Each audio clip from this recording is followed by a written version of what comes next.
So we're talking about the second impeachment trial of Donald Trump. Now, he's already out of office, right? And It is a foregone conclusion that before this trial even started, we know that the senators have said he's going to be found not guilty. So why we even having a trial? Well, you're going to find out in today's episode.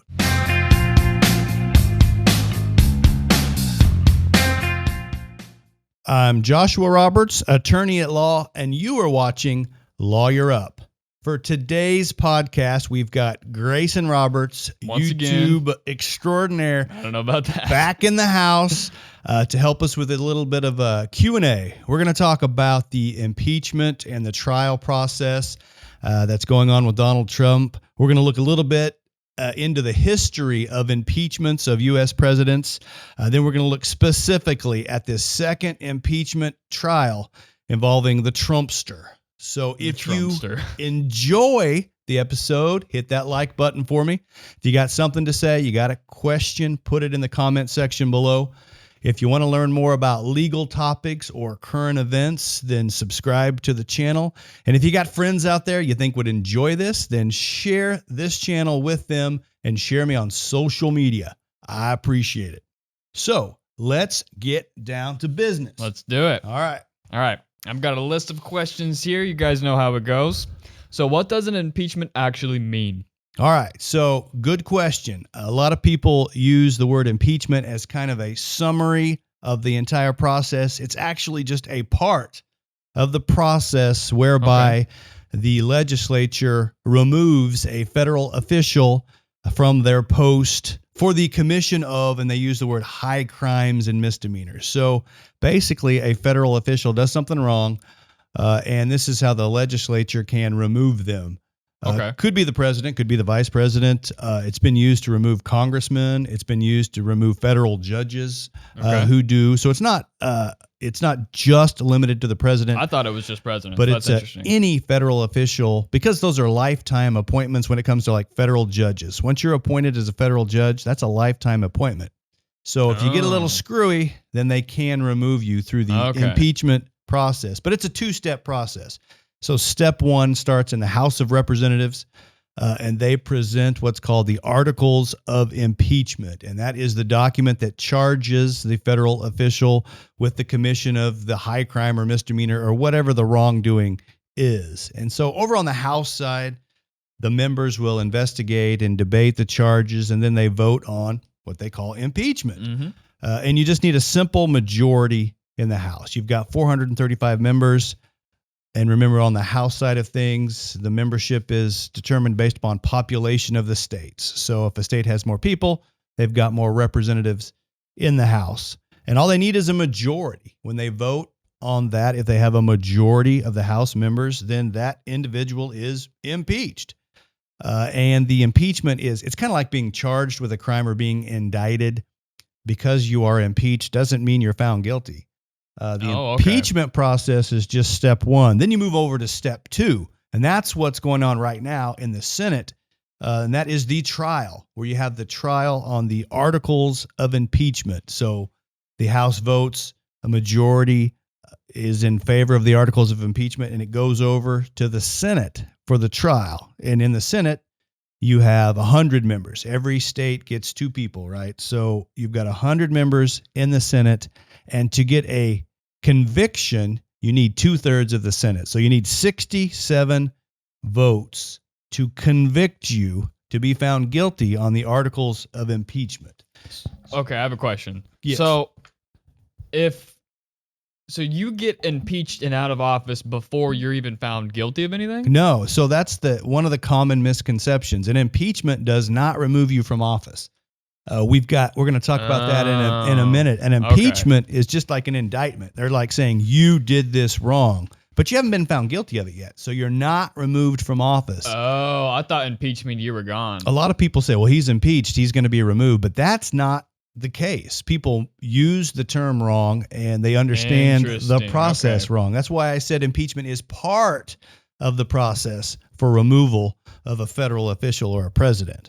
So what if a government official is found guilty? Okay, so if they're impeached first and then it goes over to the Senate and they are found guilty, then they move to what they like to call the punishment phase. Oh, God. Now, it's not really the punishment phase because this is not a criminal proceeding. So there's no fine. You don't go to jail or you don't go to prison based upon what the Senate determines. But they do call it the punishment phase. And so there's two things that can happen, two types of punishment for a federal official. And number one is the automatic, what always happens, and that's removal from office. That's the whole point of the process.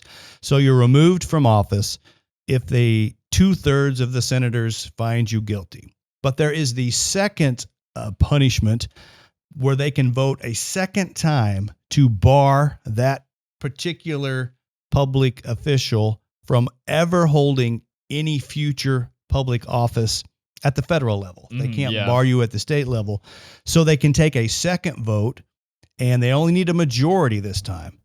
So if you're found guilty in the Senate, then you're removed from office, and they can take a supplemental vote to bar you from ever being able to run for public office ever again. So I recently learned that, and I was confused, and a lot of my friends were like, well, why are they doing this impeachment? He's not president anymore, because they don't want him to run again, correct? That would be the answer to the question. Yeah. If he's already not, he's out of office, right? He's not president that's anymore. What I so what's the point? was confused on, So the point is the potential, if they were to be able to find him guilty, to bar him from ever running again. And that would be a big deal when you're talking about President Trump in 2024, and there would be no President Trump in 2024 if he were to be found guilty, and then they took a subsequent vote to bar him from public office. So that'd be a dramatic step. That would be something that has not been seen before. Oh, really? So yeah, that's not happened when it comes to a president. Oh, okay. It has happened with some wrongdoing with federal judges. Interesting. So yeah, Interesting. All right. So how many American presidents have been impeached? So 3. There have been 3 presidents, and 2 of them have happened in our lifetime. The first one was Andrew Jackson. In my lifetime? In your lifetime? Yours, because yours is I'm a lot older than you. So do you remember Bill Clinton? No. Okay, so then my lifetime. So well, I don't. He may have been president. Yeah, you were probably too little to care. Yeah. You may not care now either. But no, anyway, too young to care. Last Put one it that I remember way. is Obama. Yeah. That was pretty much most of my lifetime. I got you. Yeah, that's right. So number 1 was Andrew Jackson, and that was a long time ago. He took over for Abraham Lincoln after Abraham Lincoln was assassinated. Oh, okay. And if you remember your history, that was, the country was really divided by the Civil War, and there was a lot of animosity going on. And so he was impeached in the House. He was found not guilty in the Senate by 1 vote. One vote saved him. So he was the first to be impeached. Can't talk. The first to be impeached. Now, Bill Clinton, he lied to Congress about having an affair with a gal by the name of Monica Lewinsky. I don't know if you've heard that name or not before. I have. Well, but like pop culture rap songs. Who is that? I've always wondered. So People sing about her. Yeah, she was an intern at the White House, and supposedly Bill Clinton had some action with her. Bill Clinton's in the Oval Office, not right? the sexual relations guy, is he? Well, yeah. I mean, I did not have sexual relations. Yeah, that sexual guy. relations with that woman. I knew that. I know who that guy is. Turns out Bill they think Clinton. that he did, right? So anyway, so he basically got in trouble for lying to Congress, and they impeached him for that. The House of Representatives impeached him, went over to the Senate, had a trial, and they didn't have 67 votes, so he was found not guilty. So he stayed in office as well. And then Donald Trump, 4-year term, classic. He's been impeached twice now. So we've got 3 people that have been impeached in the history of our nation, and it's happened 4 times, and Donald Trump has 2 of them.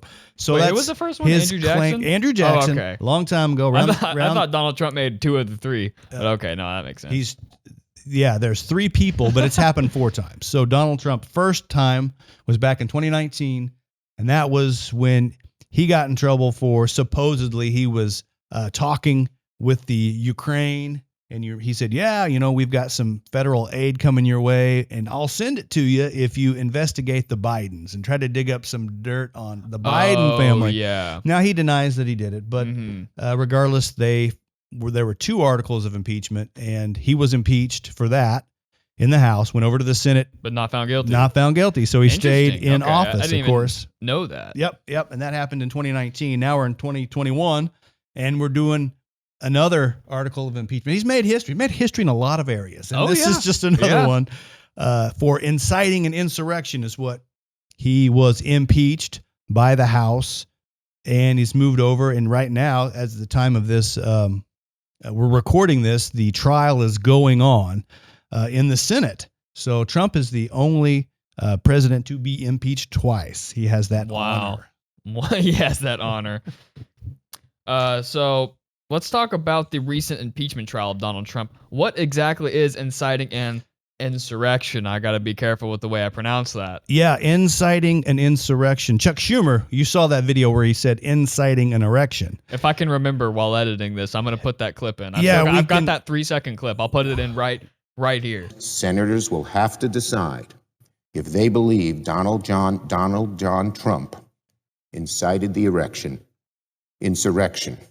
If I remember. And I don't, I'm not sure how you would incite an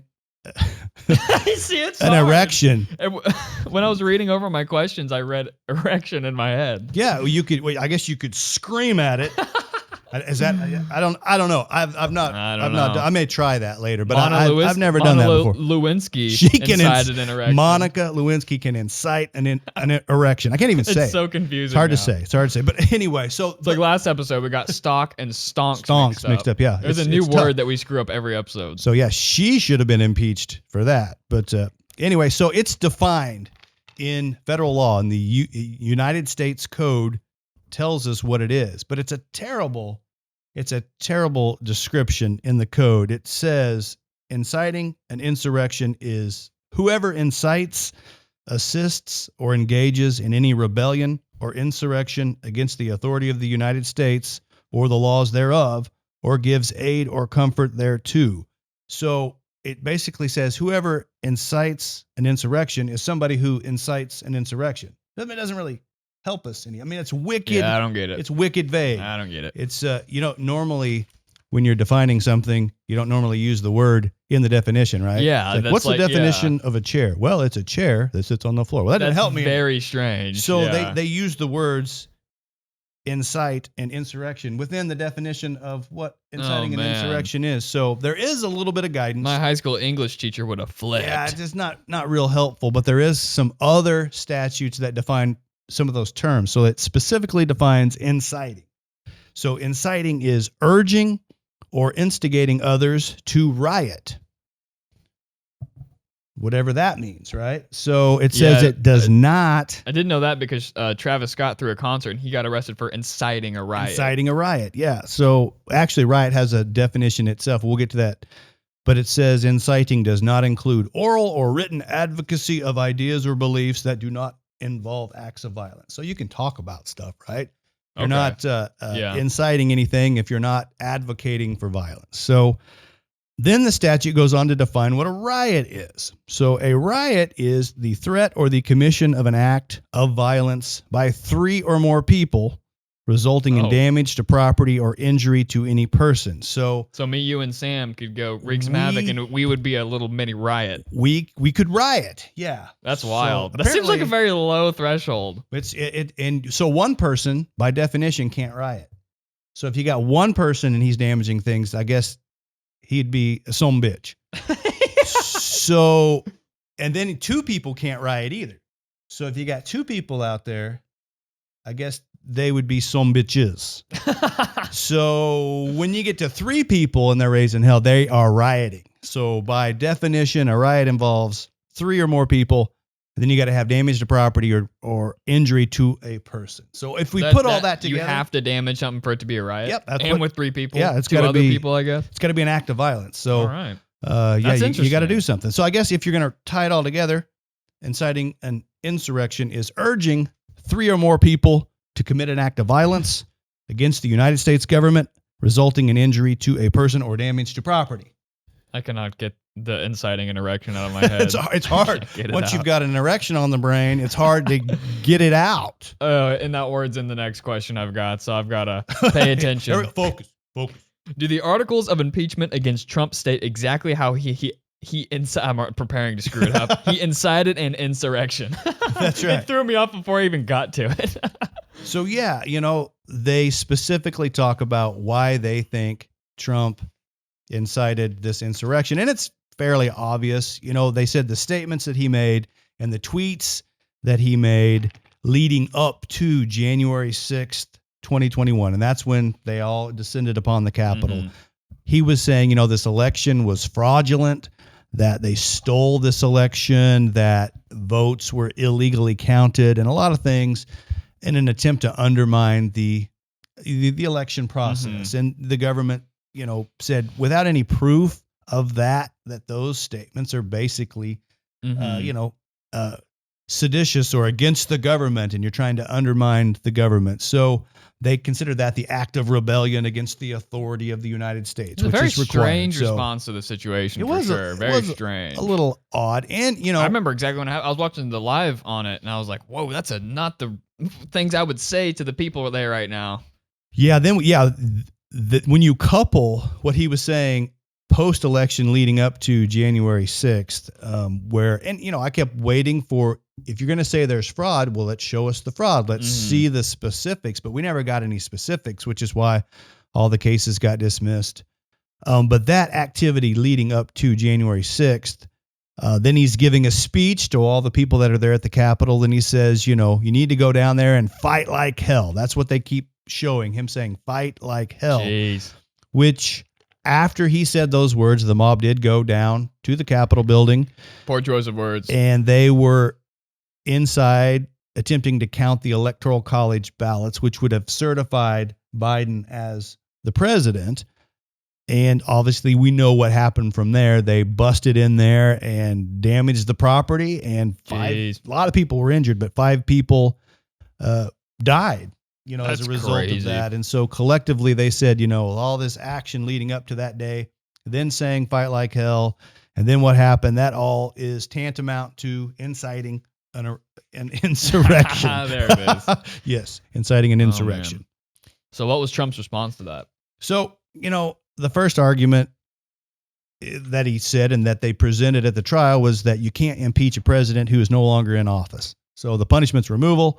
I'm already gone, so it ain't constitutional. So it's... so my timeline screwed up. He was gone at that point, I guess? Yes, by the time they started the impeachment right after, process. Right? Yeah. Okay. Fairly shortly thereafter. And they started the trial after, the trial started clearly after that fact. And then the House process may have started before the exact date, but he was gone by the time we got to the trial. Okay. Part of that. Mm-hmm. So he was like, hey, why would you do this? It's unconstitutional. You can't remove a president who's already been removed. And so I said, it's like I go to a basketball game, and when somebody gets a foul, the crowd chants, you can't do that. I was like, that's his legal defense. You can't do that. Yeah. So, and I've represented a lot of criminals over the years that said, well, they can't do that. I'm like, well, apparently they can, because you're the one sitting behind bars and they're walking around free. So yeah, they can do that. And the point of that is legally they can't do that because of that second punishment we talked about, because he could potentially be forever barred from holding public office. And just because you're no longer in office, you shouldn't be able to potentially escape that punishment. So that was the first argument, was that you can't do that. And then he got to talking about the merits, saying, hey, listen, I never said use force. I never said go down there and damage property. I never said go down there and injure people. Fight like hell. It's just a figure of speech. Like a basketball coach might say, I've probably said that to my teams. Get out there and fight like hell. That doesn't mean. Yeah, but doesn't mean poor choice of words. Yeah, you got to be careful. Definitely. People are just waiting for a green light, and that was it. Fight like hell. You know what I mean? That was what they have shown that clip over and over again. That's what they're saying. That was how he got the mob, how he incited them. Now, they also, on the defense side, they showed him saying to go down there and peacefully and patriotically make your voices heard. So he did say that. So they're leaning on, hey, he told them to go down there peacefully and patriotically, make your voices heard. That's not violent. So Fight like hell would be, I guess. Fight like hell would be. So it's all in how you look at it, and whether fight like hell you think that means go down there and tear crap up and hurt people, or whether it's just a figure of speech, and the rest with peacefully and patriotically make your voices heard. But there's no doubt he got them riled up. Yeah, and so, it doesn't necessarily mean it's his fault. Like, sure, it was a poor choice of words, but I doubt he wanted anybody to get hurt or die or anything crazy to happen. Maybe he did, maybe he didn't. I'm not saying that, but I mean, there's no telling when you're the president and you know what's going on and you see the people there and you know who you're dealing with and how people are so like love them, some of those people. And you just gotta kind of use your brain a little bit. It's like this figure of speech might not be, the best time to. No metaphors right now. Yeah, that's probably a good point. Let's be clear as day. You know what I mean? Yeah, he doesn't mean he meant it, but he's just like, oh man, I shouldn't have said that. Like, I'll make jokes on the internet. It's like, oh, people didn't really pick up on that sarcasm or pick up on that joke or that anything like that. It's like the same situation. Hey, maybe he didn't want any violence, but it was just, dude, you shouldn't have said that. Yeah, you make a good point that most people, I mean, on January 6th, I was at work. Most people were going about their daily lives, but when some people went to D.C. just to hear the guy talk, those people are committed. They're in. Those are the people you don't want to say fight like hell, because they will. Yeah, if you tell them they're there. I mean, we came up here, President, to be here for you. Yeah. And you got, an ornery crowd, to say the least. Not everybody in it. I well, mean, those some people were there. that broke in, obviously. Right, that's what I mean by those people, not Trump supporters in general. Right. Just those people that were there were the type to do that, and you can't argue against it because they did. They did do it. That's just what facts. Happened. Obviously, I can't believe that Trump would have wanted people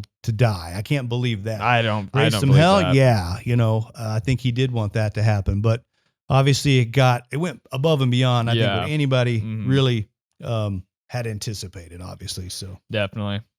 So how did each chamber vote on Trump's second impeachment? So. And that's what's interesting, and that's what we kind of know how it's all going to turn out. On the House side, all of the Democrats voted for impeachment, right? And even 10 Republicans joined them in the impeachment. So there were 232 votes in favor of impeachment. That's more than half, so that's all they needed. The 4 Republicans didn't vote at all, and there's 2 empty seats where nobody voted. But all they needed was the majority. They had it. It moved over to the Senate. The first thing they did was file a motion to dismiss and saying, you can't do this, right? It's unconstitutional. And they had a vote, and it was 56 to 44. All of the Democrats in the Senate, and then there were 6 Republicans who joined them saying, you can do this, we can go forward, we want to have a trial. But what you can tell is you've already got 44 Republicans who are saying, you can't even do this. It's unconstitutional. Yeah. You can't do this. So you know how they're going to vote on the trial itself. Yeah. And you're going to need 67 senators to vote and to find him guilty. You're not going to get it. And we know they're not going to get it. In fact, some of the senators, Josh Hawley, for one, he left the Senate floor. He went up in the gallery and he was working on other things. Really? They showed him with his feet up. He's not paying any attention. Oh, my God. They're bothering him with the trial. Hey, listen, I got some other stuff to work on over here. So if you guys can keep it down, I'm up here, trying to do things. So we know it's a foregone conclusion he's going to be found not guilty because there are Republican senators who've already said, we don't care.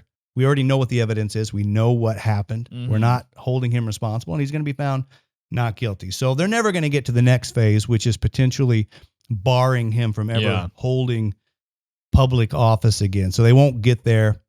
He'll be found not guilty, and it could be as soon as today. So we'll see what happens. All right. So is it over? Well, the impeachment process will be over. Now, what's interesting is that he is no longer in office, so he can now be charged with a crime, and he could be charged in Washington, D.C. there with inciting a riot or inciting an insurrection. That's a federal crime.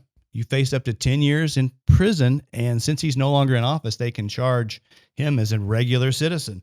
So it's possible he could be charged with a federal crime, and he might have to go ahead and defend himself in federal court. It would be that would be a spectacular circus. It would be a crazy deal, and so they may not They may not charge him. Oh, there he is talking. on the TV. Fight like hell, baby. I think you can see it. So so anyway, they might just bypass the circus, or they might charge him. So yeah. Can he pardon himself? Oh yeah, there's that question that keeps coming up. Now you can't pardon an impeachment. That's in the Constitution, and we talked about that before. If a president, you could be impeached, found guilty, and then like, oh, I pardon myself. I'm back to being president. So you can't do that. They put that in the Constitution. They saw that one coming. But he could potentially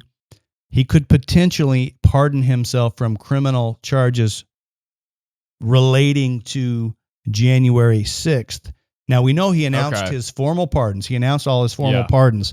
But Michael Cohen, who was his personal lawyer before Michael Cohen went to prison, he said he had discussed the concept of a pocket veto. Not a pocket veto. That's something different. A pocket pardon.